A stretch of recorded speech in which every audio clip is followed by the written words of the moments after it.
but surely. The indulgence of the appetite in first eating foods highly seasoned created a morbid appetite and prepared the way for every kind of indulgence until health and intellect were sacrificed to lust. Okay? That was a conclusion of what we had started in our foods and appetites and so forth. That we as humanity have eaten ourselves into the pit we're in. And one thing leads to another, and just continued alters what a natural appetite would be to push you on and on and on. Yes?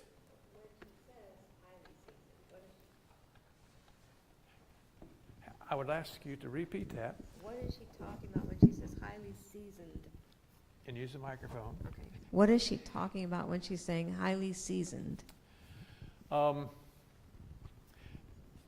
don't have a good definition on that, except that the way things grow are probably the most healthy way to eat them without having to make them edible. Well, probably a lot of black pepper. Well, lots of different seasonings. I mean, Right. a lot of things are stimulants to your body's system. And so that's what she's trying to refrain from. Eat things more as the way they grow without having to doctor them up to make them edible. To me, Bland, eat them bland. well, that is only bland because that's what your taste buds tell you they are. Exactly. If you've only eaten it plain, if you've only eaten it bland the way it grew, then you don't know any different. And to you, that's the way it tastes good. And so, why mess it up? But we, as it says, train ourselves to expect it to be more than what that item is by itself. I mean, a tomato is a tomato. But if you put mayonnaise and salt and pepper, I mean, you've altered what the tomato is. But you've maybe become accustomed to that. So that extra seasoning is changing the item into something different. Now, I know there are foods that I don't know about you, can't eat the way they grow. Okay? So they need a little doctoring, or else I won't eat them. Maybe I just shouldn't eat them, but anyway. So we need to be cautious in how much we change the way God has made things to grow by the extra seasonings we add to it. Yes? Well, even if we use an awful lot of salt, our taste buds get used to that. Exactly. Salt is a big culprit. And there are people who have health diseases that are relative to the sodium they take in by eating too much salt. And the doctor frequently will say you need to cut down on your salt. And can make them retain fluid and so forth. Right, exactly. So, seasoning can come in all forms. And, even pork grease. That's a seasoning that people put on lots of things just to make it edible. But in reality, God created them, and we should try to eat them as close to created as possible, maybe. All right? Yes?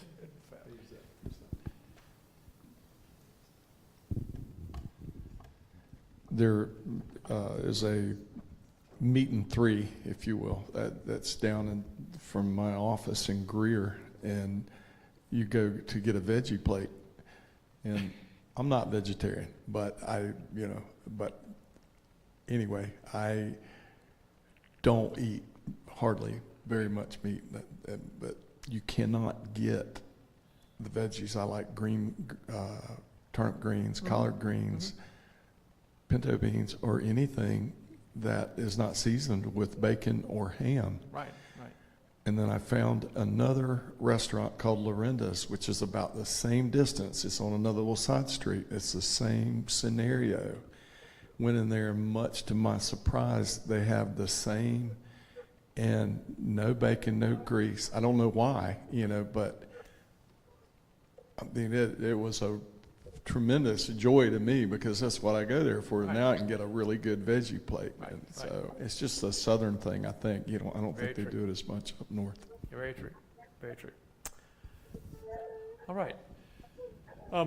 Now we're shifting topics. I don't know why those 2 paragraphs completed our thought from earlier, but now as we get into the next paragraph, the topics change altogether. So, Roger, you want to begin there? Many have entered the marriage relationship who have not acquired property, and who have no inheritance. They did not possess physical strength or mental energy to acquire property.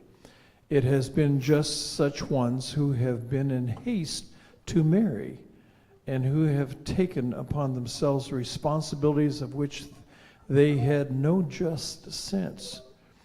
They did not possess noble, elevated feelings, and had no just idea of the duty of a husband and father, and what it would cost them to provide for the wants of a family. And they manifested no more propriety in the increase of their families than that shown in their business transactions. Those who are seriously deficient in business tact and who are the least qualified to get along in the world generally fill their houses with children, while men who have ability to acquire property generally have no more children than they can well provide for. Those who are not qualified to take care of themselves should not have children. It has been the case that the numerous offspring of these poor calculators are left to come up like the brutes. They are not suitably fed or clothed and do not receive physical or mental training. There is nothing sacred in the world when the word home to either parents or children. Ooh, that's pretty heavy. Well, it continues to be heavy. The marriage institution was designed of heaven to be a blessing to man, but in a general sense it has been abused in such a manner as to make it a dreadful curse. Most men and women have acted in entering the marriage relationship as though the only question for them is to settle was whether they loved each other.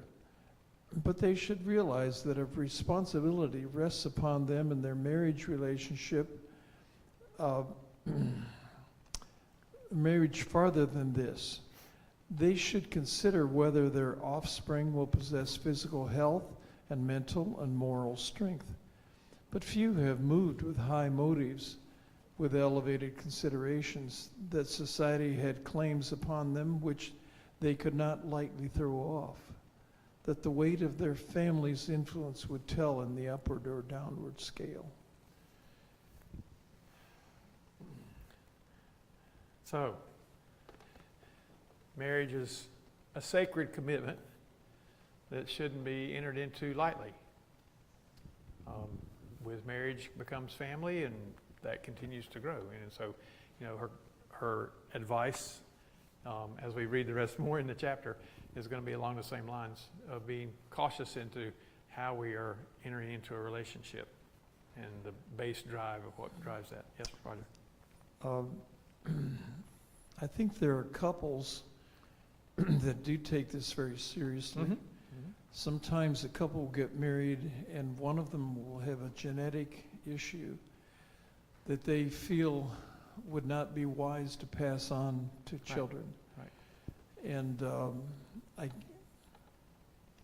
I'm sure that's a hard decision to make, but you got to give them credit for considering. That's right. Exactly right. Okay. Kelly, can you read on? Society is composed of families, and heads of families are responsible for the molding of society. If those who choose to enter the marriage relation without due consideration were alone to be the sufferers, then the evil would not be as great, and their sin would be comparatively small. But the misery arising from unhappy marriages is felt by the offspring of such unions. They have entailed upon them a life of living misery, and though innocent, suffer the consequences of their parents' inconsiderate course. Men and women have no right to follow impulse or blind passion in their marriage relation, and then bring innocent children into the world to realize from various causes that life has but little joy, but little happiness, and is therefore a burden. Children generally inherit the peculiar traits of character which the parents possess, and in addition to all this, many come up without any redeeming influence around them. They are too frequently huddled together in poverty and filth. With such sufferings and examples, what can be expected of the children when they come upon the stage of action, but that they will sink lower in the scale of moral worth than their parents, and their deficiencies in every respect be more apparent than theirs? Thus has this class perpetuated their deficiencies and cursed their prosperity with poverty, imbecility, I don't know how to say that, and degradation. These should not have married. At least they should not have brought innocent children into existence to share their misery and hand down their own deficiencies, with accumulating wretchedness from generation to generation, which is one great cause of the degeneracy of the race. If women of past generations had always moved from high considerations, realizing that future generations would be ennobled or debased by their course of action, they would have taken their stand, and they could not unite their life interest with men who were cherishing unnatural appetites for alcoholic drinks and tobacco, which is a slow but sure deadly poison, weakening the nervous system and debasing the noble faculties of the mind. If men would remain wedded to these vile habits, women should have left them to their life of single blessedness, to enjoy their companions of their choice. Women should not have considered themselves of so little value as to unite their destiny with men who had no control over their appetites, but whose principal happiness consisted in eating and drinking and gratifying their animal passions. Women have not always followed the dictates of reason instead of impulse.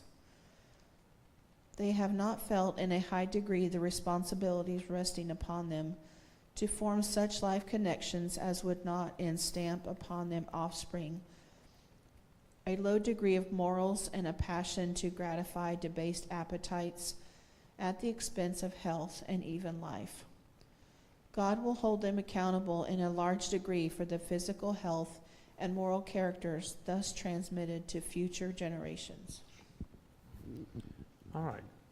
Remember also the times in which this is written.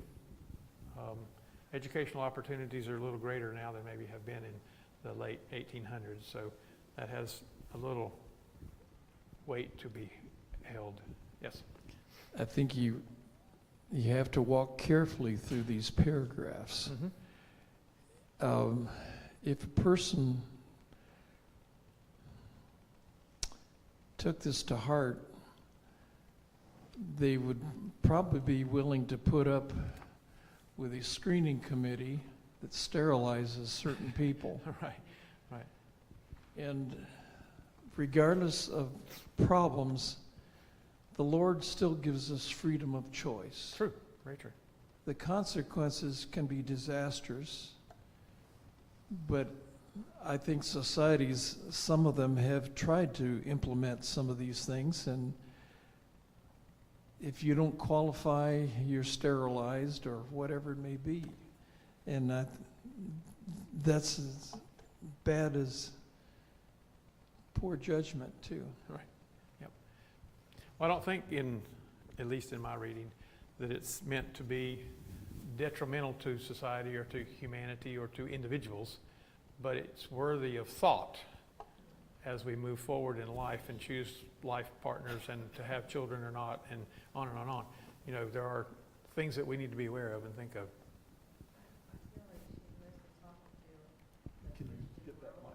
Can you use the microphone again? We have people on Zoom that can't hear this I feel like conversation. she's mostly talking, I mean, she's talking to everyone, but I feel like she's talking to the Christian world.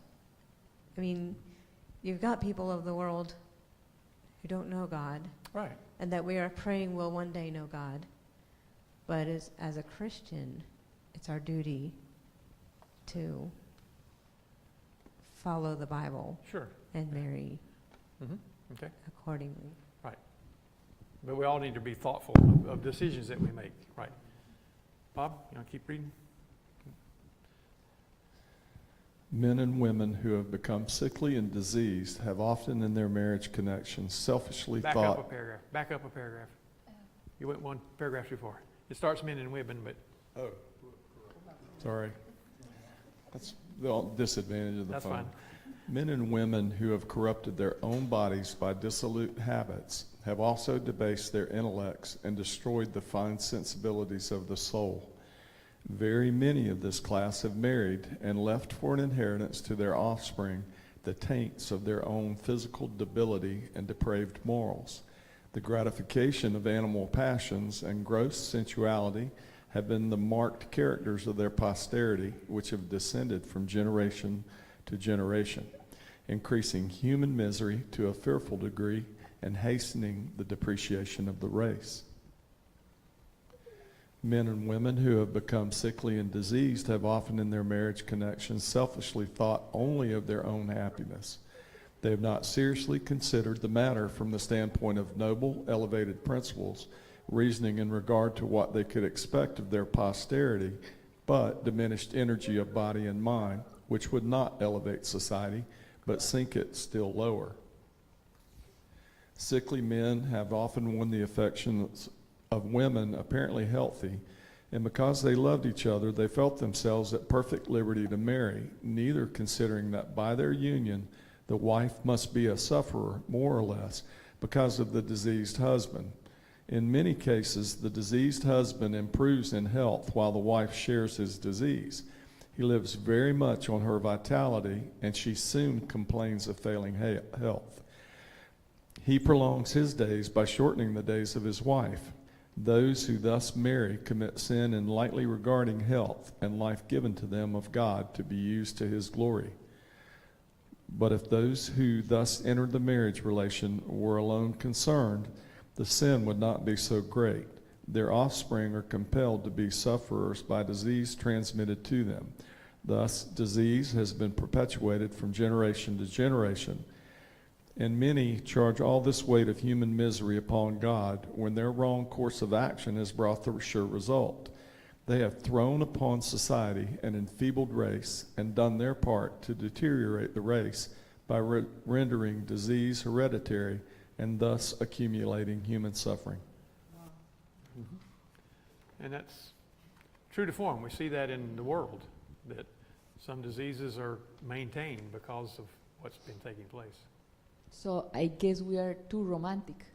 I'm saying human Yes. beings because we are like, oh, he loves me, I love him, and that's it. Right. And no, it's Yeah. more than that. We are We- responsible. We need to think Yes. and carry our responsibility more than just how it feels good and being in love, so to speak.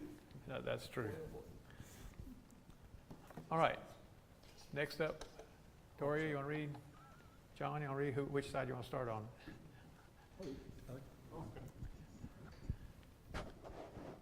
Sickly men have often won the affections of women. Next paragraph. Next paragraph. Yep. Another cause. Another cause of the deficiency of the present generation in physical strength and moral worth is men and women in physical strength and moral. Oh, I'm sorry. It is frequently the case that old men choose to marry young wives. By thus doing, the life of the husband has often been prolonged, while the wife has had to fill the want of the vitality which she has imparted to her aged husband. It has not been the duty of any woman to sacrifice life and health, even if she did love one so much older than herself and felt willing on her part to make such a sacrifice. She should have restrained her affections. She had considerations higher than her own interests to consult. She should consider, if children be born to them, what would be their condition. It is still worse for young men to marry women considerably older than themselves. The offspring of such unions, in many cases where ages widely differ, have not well-balanced minds. They have been deficient also in physical strength, and such families have frequently been manifested very peculiar and often painful traits of character. They often die prematurely, and those who reach maturity, in many cases, are deficient in physical and mental strength and moral worth.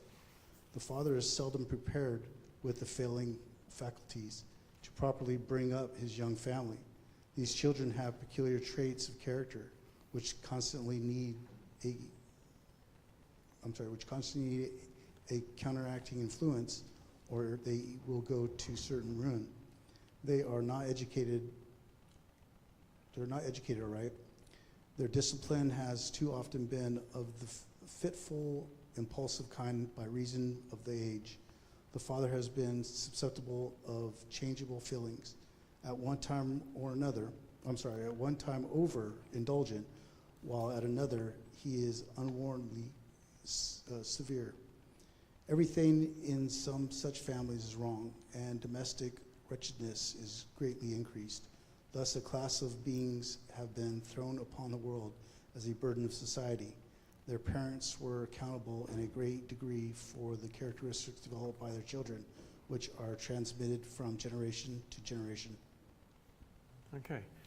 And we see that in society, where it only worsens as time progresses. Especially in foreign countries. Here is Mike. Mike. The standard in a lot of third world countries is early teenage girls getting married to 35 and 40-year-old men who the girl is a slave servant, even though that's married. And of course the children, it just screwed up. Right. Yeah. Very true. Very true.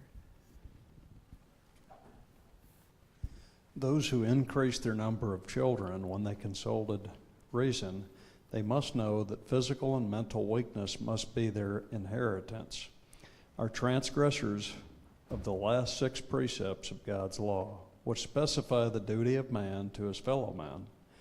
They do their part in increasing the degeneracy of the race and in sinking society lower, thus injuring their neighbor.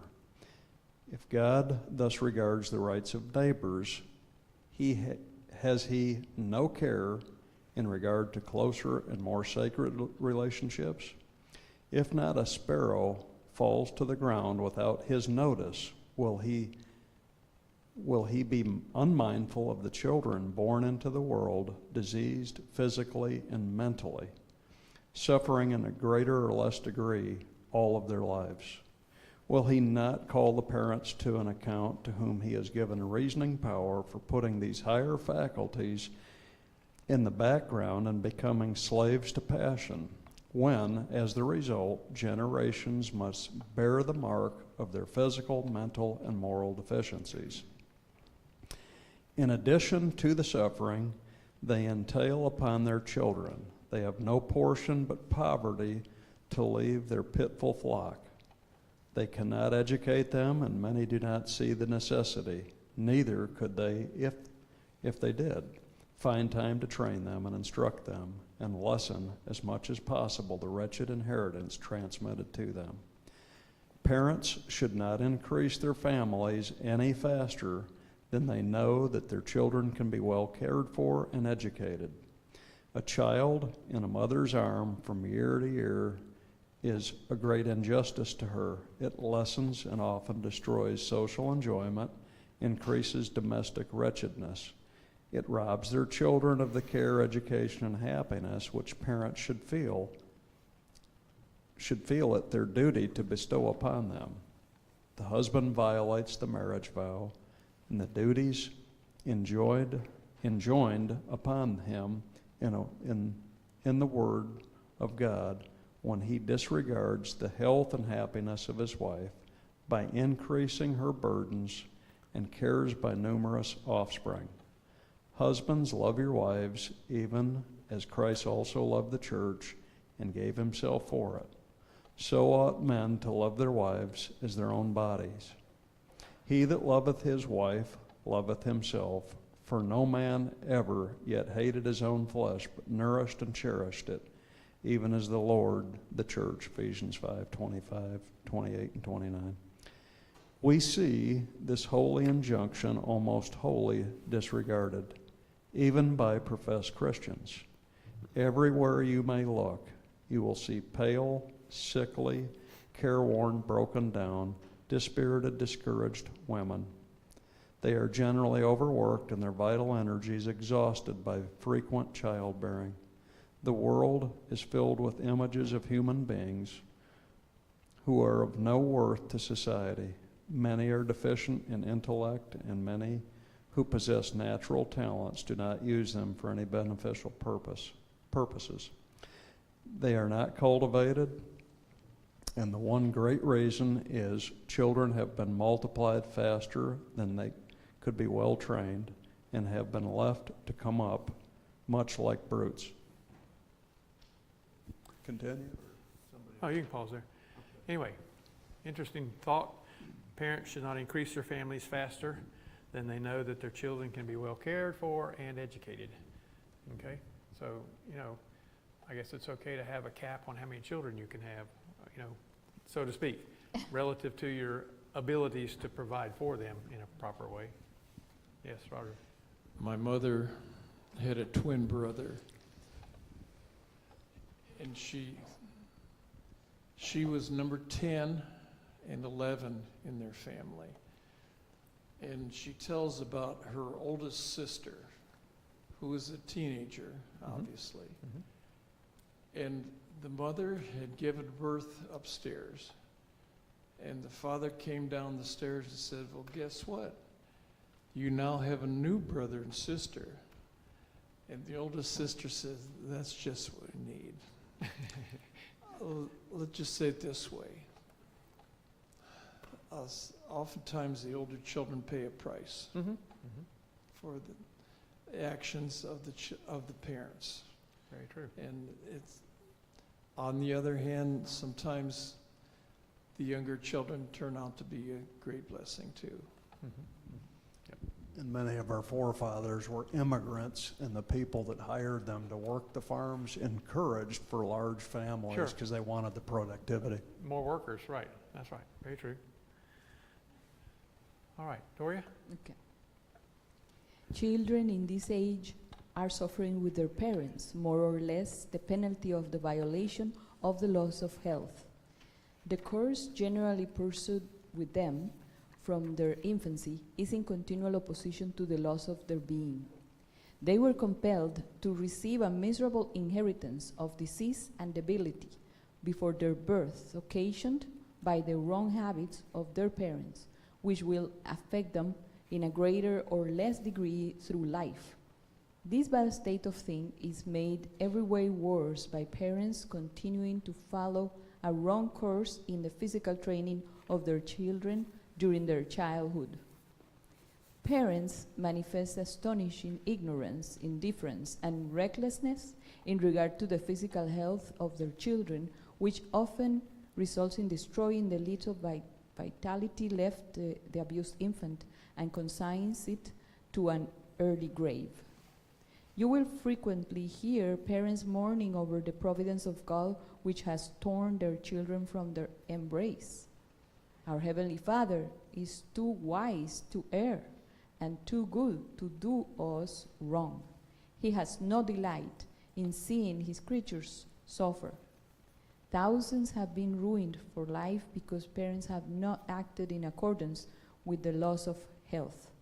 They have moved from impulse instead of following the dictates of sound judgment, constantly having in view the future well-being of their children.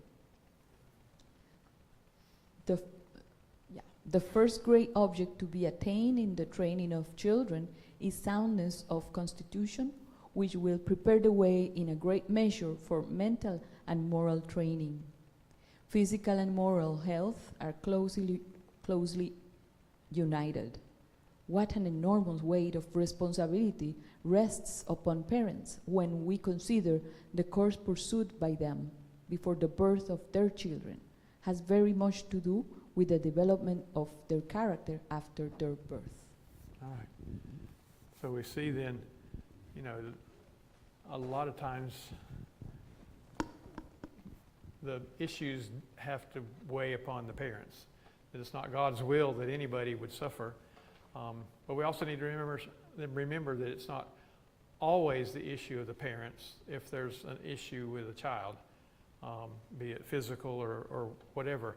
Sometimes in the world we live in, Satan's rampant in all sorts of ways. And so, that's also a possibility. Yes, Rosie? I think she's talking here about something that wasn't discussed very much in that time, Oh, which sure. is prenatal care, Mm-hmm. which we take for granted in society nowadays. Right.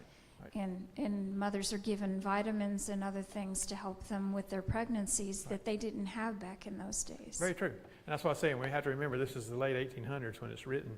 And so the conditions are a lot different. And if they were having a baby every year, you can imagine that was a real strain on Physical. her health Right. and the inheritance of the children that she had. Mhm. True. And so we need to be cautious as we consider families, marriage. I know there's so many different things to be.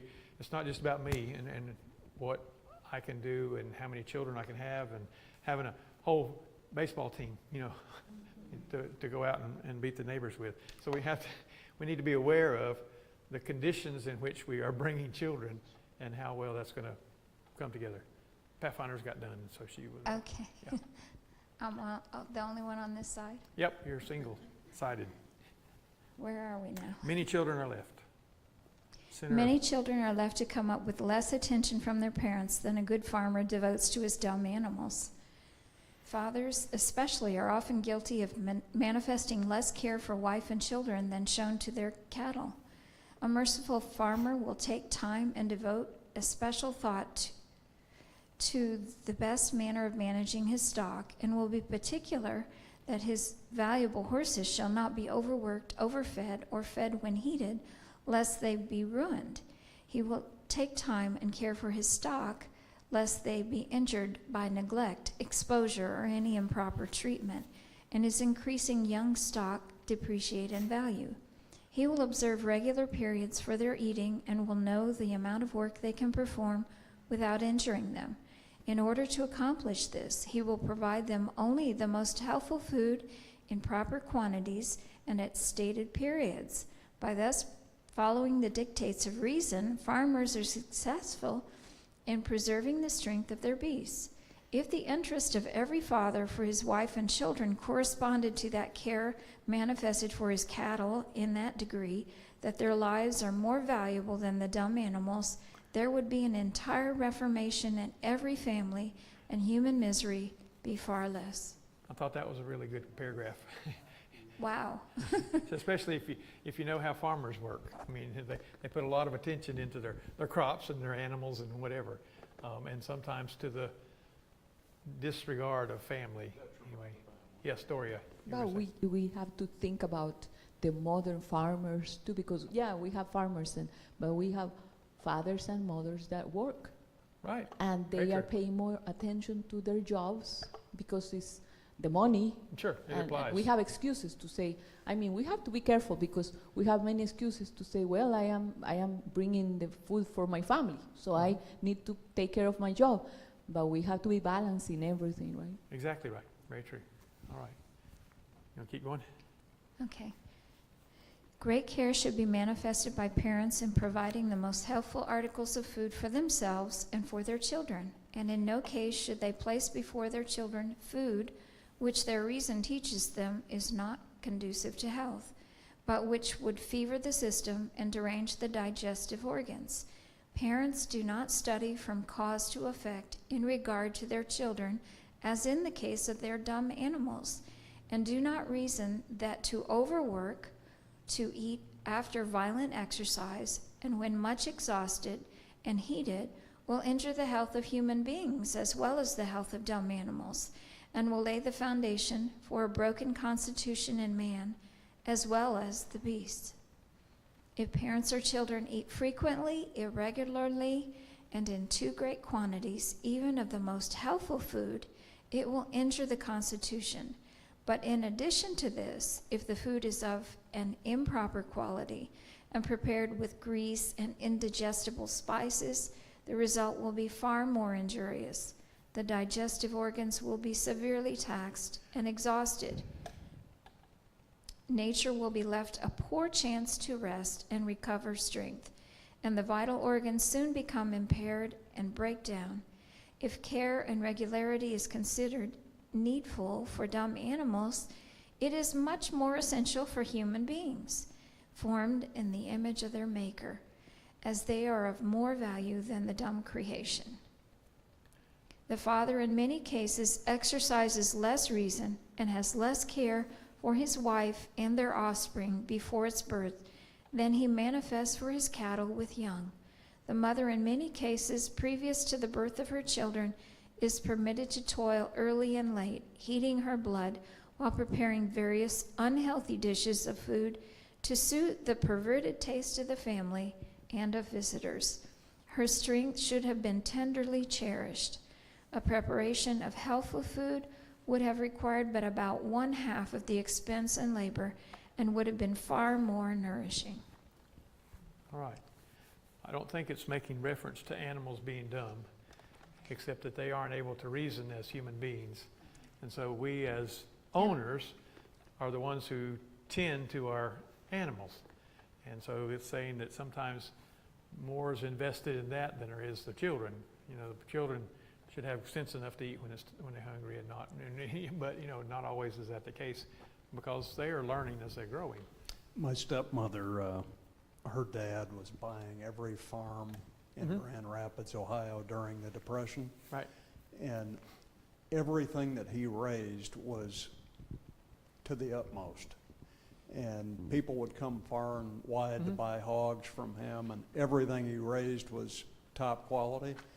But the family really, really suffered. If the kids would make a mistake, he would beat them. And my stepmother told me that her father was told by her mother, if you buy one more farm before you put a bathroom in this house, I'm leaving you. He bought probably 2 more. She did leave them, never to return.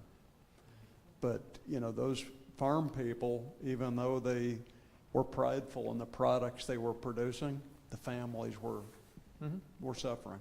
And Doria's comment about in today's world, it's not the farmer, but it's the business. How much I invest in the business and how big I can grow the business or how many hours I can, you know, we invest so much in things that are so less significant in the family. And so, right. You know, I know a young mother, her friends would often tell her that she was a slave to her children. And I said, what was your rebuttal? She says, I told them I would hate to think when they're older, I wish I would have spent more time with them when they were young. So there needs to be a balance in some way or another. That's very, very true. All right. Yes. When it was talking about dumb animals, I think it's the fact they can't talk to us and tell us what they need. Yeah, or have But it wives and children should be able to say something about that. speak up about it. Yeah. Right. Yep. Sometimes they're not allowed to. Very, very true. Want to start over again? Bottom of the page. The mother before. The mother before the birth of her children is often permitted to labor beyond her strength. Her burdens and cares are seldom lessened, and that period, which should be cured to her of all others a time of rest, is one of fatigue, sadness, and gloom.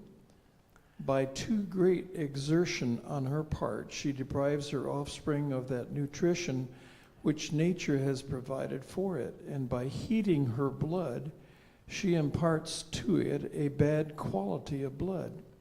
Could I stop a minute? Is there a more modern term than heating her blood? I mean, is this to the point of exhaustion? Is there something physically that occurs with a higher temperature of the blood that's detrimental to a fetus? Well, a fever would be bad for an infant in utero. You don't think that's what she's saying here, though, do you? Why not? What do you think? I don't have a good answer. I would think it's overworking it, the blood system, and not allowing it to recuperate and So regenerate its own vitality. Exhaustion then. Yeah, and not allowing the blood to have its Exercise is vitality. good for us, so, you know, But It might overexercise also can be be- hazardous. I mean, But it could be she didn't have time to prepare healthy meals. It was just whatever she could throw on the pan and get to herself and the family. Right, so just But- overwork, Yeah. loss of vitality. But Go ahead. the emotions that are involved, Anemia. Anemia? Ramona, Be- you had Yeah, it might also be that they, it takes a lot out of a woman, and if they're not careful, they get a low hemoglobin or a low hematocrit. blood count. And it could be that it's making them have anemia, which imparts poor health to the baby. That's from a laboratory technician. Doria, another I'm comment? thinking also in the emotions, because we are emotional. She's right. And our feelings when we feel that everybody is abusing us, or that we are abandoned by, that others don't understand us, or we can be sad and also angry, every human being, and that can hit our blood, I think. I mean, I feel it when I am angry. Right, okay, She's talking about the mind-body connection. yes, yes. The offspring is robbed of its vitality, robbed of physical and mental strength. So the baby, the fetus pays a price then. Right, right. The father should study how to make the mother happy. He should not allow himself to come to his home with a clouded brow. If he is perplexed in business, he should not, unless it is actually necessary to counsel with his wife, trouble her with such matters. She has cares and trials of her own to bear. She should be tenderly spared every needless burden. Isn't there an expression, don't bring your work home with you? Right, that's right. The mother too often merits with cold reserve from the father. If everything does not move off just as pleasantly as he could wish, he blames the wife and mother and seems indifferent to her cares and daily trials. Men who do this are working directly against their own interest and happiness. The mother becomes discouraged. Hope and cheerfulness depart from her. She goes about her work mechanically, knowing that it must be done, which soon debilitates physical and mental health. Children are born to them suffering with various diseases, and God holds the parents accountable in a great degree, for it was their wrong habits which fastened disease upon their unborn children, under which they are compelled to suffer all through their lives. Some live but a short period with their load of debility. The mother anxiously watches over the life of her child and is weighed down with sorrow as she is compelled to close its eyes in death. And she often regards God as the author of all this affliction, when the parents in reality were the murderers of their own child. I just want to mention the time of her writing, the infant mortality rate was double digit. Depending on the country and situation, it could be at 20, 30% infant mortality. Right, right. One thing comes to mind, Man, sorry? happy wife, happy life, right? Yeah, okay, right, right. Goes a long way. Yep. And so, as a few times now she's made mention that frequently the events that are transpiring, we want to lay on God's plate. When in reality, we as parents, people, carry a lot of responsibility for the problems that arise in the families. Kelly. The father should bear in mind that the treatment of his wife before the birth of his offspring will materially affect the disposition of the mother during that period, and will have very much to do with the character developed by the child after its birth.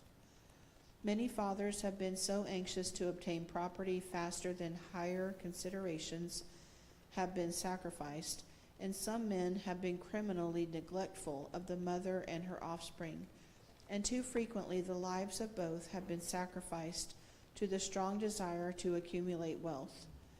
Many do not immediately suffer this heavy penalty for their wrongdoing, and are asleep as to the result of their course. The condition of the wife is sometimes no better than that of a slave, and sometimes she is equally guilty with the husband of squandering physical strength to obtain means to live fashionably. It is a crime for such to have children, for their offspring will often be deficient in physical, mental, and moral worth, and will bear the miserable, close, selfish impress of their parents, and the world will be cursed with their meanness. It is the duty of men and women to act with reason in regard to their labor.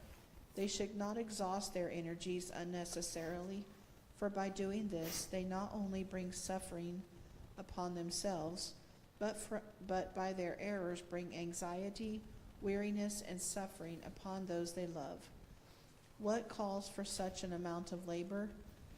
Intemperance in eating and in drinking, and the desire for wealth has led to this intemperance in labor. If the appetite is controlled, and that food only which is healthful be taken, there will be so great a saving of expense that men and women will not be compelled to labor beyond their strength, and thus violate the laws of health. The desire of men and women to accumulate property is not sinful if in their efforts to attain their object they do not forget God and transgress the last 6 precepts of Jehovah, which dictate the duty of man to his fellow man, and place themselves in a position where it is impossible for them to glorify God in their bodies and spirits which are his. If, in their haste to be rich, they overtax their energies and violate the laws of their being, they place themselves in a condition where they cannot render to God perfect service, and are pursuing a course of sin. Property thus obtained is an immense sacrifice. All right. Interesting, that last couple of sentences. If we're spending too much time to get ahead, then we're not being right to service to God. Okay? Our priorities are in the wrong place sometimes. We're going to stop right there tonight. But it's interesting to realize that, we need to not be so much involved in making the dollar that we forsake our families. In fact, Ramona's listening, so I have to be careful what I say. But anyway, when we first started having family, we made a decision that her purpose was to be at home and be the mother, that had a priority for us. And so when we had small children, even probably till they were teenagers maybe, she didn't work outside the home. We were there. Yes, sometimes things were tight and hard and difficult, but we managed to get through. And even with our second girls, as they came along, that decision was the same. I mean, she had been a general contractor and building log homes, and I was pastoring, and it's like, I have kids to raise now, forget about the building, and take care of the children and raise the family. That was our priority as a family, that the mother should be in the home with the kids to be able to do so, even if we aren't able to advance financially or materialistically or whatever. And so that was a decision that we came to. And hopefully it seems to have paid off. All our kids are seemingly of right mind and moving ahead, doing the right things and so forth. Anyway. All right. Any other thoughts? Yes, Roger. Just in our society today, we often talk about finances and preparing for retirement and progressive planning and so forth. I think I want to reiterate what you just shared. If you have children in the home, the best you can expect is to break even. It will only be after the children leave home that you start gaining traction financially or putting aside certain funds. As I say, the best you can hope for is, while the children are still at home, is to break even. And because your children are your future, and retirement will take care of itself. But at that stage in your life, the children have to come number one. I think Scripture calls them the inheritance of the Lord. An inheritance. There you go. Right. All righty. Okay. Any thoughts for prayer before we kneel together? I have a praise. Yes, praise the Lord. I had a tree leaning on my house and is no longer there. All right, praise the Lord. With this windstorm that could possibly be coming our way, I was a little concerned when I saw this tree leaning against the house, just barely touching it, and I thought, I shared with a couple of people, and somebody came out and cut it all up and took care of it for me. All right, very good. Praise the Lord. Praise the Lord. Any other thoughts? To share a bit of good news as well. Grace has been in care, hospice care, for a couple of weeks maybe, and she has been showing improvement. And so now their labeling of her care is changing from what it was to being now a residential. I mean, more or less that she is free just to move around to what she wants. She's talking a little better and responding a little bit more than she had been. So things are improving in that regard. So a good news for her. And we'll see, maybe she'll be changing facilities or coming back home. I don't know what all the future might hold and how fast it might progress, but there is improvement, and they're making a shift in the label they put on her care anyway. All right, any other thoughts? Pastor, Yes, go right ahead, Lorna. I want to remember everybody in the path of the storm. Yes, all right. The storm may come right through us, it looks like. So we need to be ready for that one. All right, any other thoughts? Okay, those of you on Zoom, if you want to open your phones to each other and have your prayer time together, and we will kneel here and have our prayer time here as well.